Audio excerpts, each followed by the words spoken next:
Hello everyone! Ayan, good morning po sa inyong lahat and happy Sunday. So for today's video ay maagat po tayong nakapagluto or magluluto gawa ng ako po ay may work mamayang gabi. Kaya naman, itong ating lulutuin ay paksiw na bangus. Nalalagyan po natin ng ampalaya saka ng okra. Para paminsan-minsan naman po ay nakakakain tayo ng mga healthy katulad ng walang masyadong mantika, hindi tayo magmamantika. So, paksiw lang po yan, suka lang ang ilalagay natin dyan. And, syempre, ang ating mga sangkap na bawang, sibuyas. Tapos, syempre, maglalagay po tayo ng asin dyan sa pampalasa. Saka, yun. So, napakasarap po nito. At, syempre, meron pa naman po kaming mga natirang ibang ulam tulad nung ating niluto kahapon na apretada. So, iinitin lang natin iyon. At may natira pa rin kami guys na ginisang munggo. Iinitin lang din namin yun. Tapos, itong ating paksiw na bangus ang ating pangdagdag. So, ito po yung ating napakasarap na ulam na lulutuin for today's video. So, yan na nga yung ating isdang bangus. Siyempre, nilinisan natin yan ng maayos. Isang piraso lang yan guys. Pero malaki siya. Kaya pina-slice ko lang ng mga anim. Tapos, sinangkapan na natin nga yan ng ating mga gulay.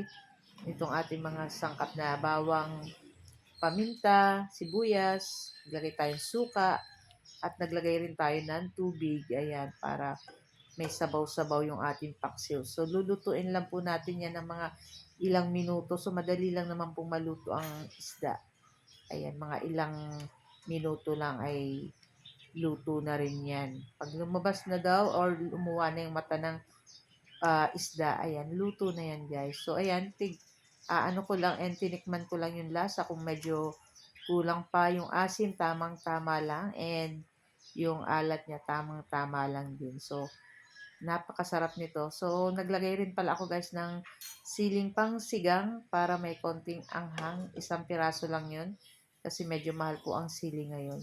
So, makikita nyo guys, nag-reduce na yung sabaw. Konti na lang yung sabaw niyan. At pwede na natin yan guys, hanguin.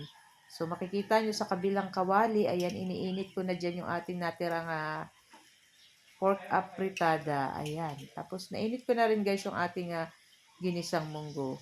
So, ilipat na natin sa ating mangkok itong ating nilutong paksiw na bangus. Siyempre, masarap po dyan yung pinakagitna, yung taba ng ating bangus.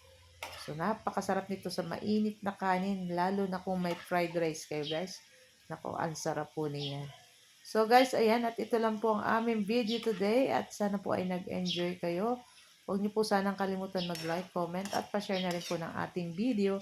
At kung bago pa lang po kayo sa aming page, huwag niyo po sanang kalimutan mag-like at mag-follow at pa-subscribe na din po sa aming YouTube, Ma'am She and Trison. So guys, tara na at samahan niyo na rin po kaming kumain ng aming lunch.